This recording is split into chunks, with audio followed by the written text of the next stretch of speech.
मोदी जी एकदम गौर से देख लीजिए और नीतीश कुमार जी आप भी एकदम गौर से देख लीजिए। ये छपरा की तस्वीरें हैं और अग्निपथ स्कीम का विरोध कर रहे छात्र ट्रेनों में आग लगा रहे हैं। ये आपका वो बिहार है जिसके इतिहास पर हम सब गर्व करते हैं, लेकिन आपके एक स्कीम ने इस बिहार को जलने पर मजबूर कर दिया। ये बता दिया कि छात्रों को बेरोजगारी से कभी भी आजादी नहीं मिलेगी और उसके बाद छात्र आपके ट्रेनों में आग लगा रहे हैं। और याद करिए हुजूर, जब आप प्रेस कॉन्फ्रेंस कर रहे थे तो कैसे ठठा के मुस्कुरा रहे थे। आप सोचे थे क्या बिहार के छात्रों के बारे में? और अगर आप नहीं सोचे थे तो यह फलसफा आपको कैसा लगा, कमेंट बॉक्स में लिखकर बताइए। देखिए इन जलती हुई ट्रेनों को और उसके बाद उन आक्रोशित छात्रों को जो कुछ भी नहीं सोच रहे हैं, उग्र प्रदर्शन कर रहे हैं, कहीं स्टेशन पर जाकर तोड़फोड़ कर रहे हैं तो कहीं किसी बस में आग लगा दे रहे हैं। इन छात्रों ने आखिर क्या मांगा था आपसे? सिर्फ इतना कि उनके भविष्य को आप संवार दीजिए। और आपने तो एक नया स्कीम ला दिया, ठेके पर नौकरी ला दी और उसके बाद अब भारतीय सेना में भी जाने वाले लोग संविदा पर काम करेंगे। शर्म आती है आपको? और अगर नहीं आती तो इन उग्र छात्रों को देखिए, पूरा बिहार जल रहा है। बिहार के हर जिले में उग्र प्रदर्शन हो रहे हैं। बिहार के सारे बच्चे सड़कों पर हैं और इन बच्चों का कोई बहुत ज्यादा मांग नहीं है। ये सिर्फ इतना चाहते हैं कि इनका हक इनको मिल जाए। ये सिर्फ इतना चाहते हैं कि संविदा पर बहाली नहीं हो। इन तस्वीरों को देखिए और सोचिए कि आपने इन बच्चों के साथ क्या किया है। सोचिए कि आपकी सरकार ने ऐसा क्या फरमान निकाल दिया कि छपरा के लड़के छपरा में ट्रेन जला रहे हैं, बक्सर के लड़के दौड़कर स्टेशन पर तोड़फोड़ कर रहे हैं और छपरा के लड़के छपरा शहर में जाकर आगजनी कर रहे हैं, रेस्टोरेंट तोड़ रहे हैं, मॉल पर पत्थर फेंक रहे हैं। और जानते हैं हुजूर क्यों?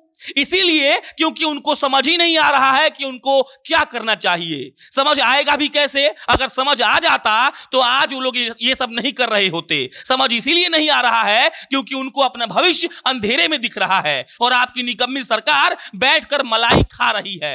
जानते हैं सर, आप लोगों ने इन छात्रों को विवश किया है धरना देने पर। आप लोगों ने इन छात्रों को मजबूर किया है कि तुम लोग रोड पर आओ, लाठी भांजो, ट्रेन जलाओ, लोगों को परेशान करो, बस को तोड़ो, हंगामा करो, चिल्लाओ, रैलियां करो। इसके अलावा ये छात्र जिनका काम पढ़ना है, ये छात्र अगर यहां पर आकर चिल्ला रहे हैं तो आप सोचिए कि इन छात्रों के अंदर किस बात का गुस्सा है। वो गुस्सा जिसके चलते पूरा बिहार अभी जल रहा है, वो गुस्सा जो बिहार के छात्र ट्रेनों पर निकाल रहे हैं और वो गुस्सा जो आप कभी सहन नहीं कर पाएंगे। एक छात्र का काम होता है पढ़ना, लिखना और उसके बाद नौकरी पाना। लेकिन आपने कभी सोचा है कि मोदी सरकार में छात्र सड़क पर क्यों आ गए हैं, चाय क्यों बेचने लगे हैं, उनको नौकरी क्यों नहीं मिल रही है? और इसका जवाब यही है, इसीलिए बिहार के सारे छात्र आज सड़कों पर उतरकर यह उपस्थिति दर्ज करा रहे हैं कि अगर सरकार उनके बात को नहीं मानेगी तो वो लोग सड़कों पर उतरकर चिल्लाएंगे, ट्रेनों में आग लगाएंगे और अग्निपथ जैसे स्कीम का विरोध करेंगे। वो अग्निपथ स्कीम जो ये कहता है कि 4 साल बाद आप रिटायर हो जाएंगे, उसमें नौकरी करने के क्या फायदा? एक लड़का ये कह रहा था कि मान लीजिए कि मेरी शादी होगी, अगुआ हमसे पूछने आएगा और मेरे माँ बाप बोलेंगे कि बेटा सेना में जवान है। उसके बाद वो सवाल पूछेगा कि 4 साल वाला जवान है या स्थायी जवान है। और अगर मेरे पापा ये कहते हैं कि 4 साल वाला जवान है तो सोचे हैं कि क्या होगा? वो भाग जाएगा, मेरी शादी नहीं होगी। और ये कहकर बिहार का छात्र फफक कर रोने लगता है। मोदी जी और नीतीश जी, आप लोग कैसे नेता हैं जो आपको छात्रों की बात समझ में नहीं आ रही है? अगर आती तो आप लोग ऐसा नहीं करते।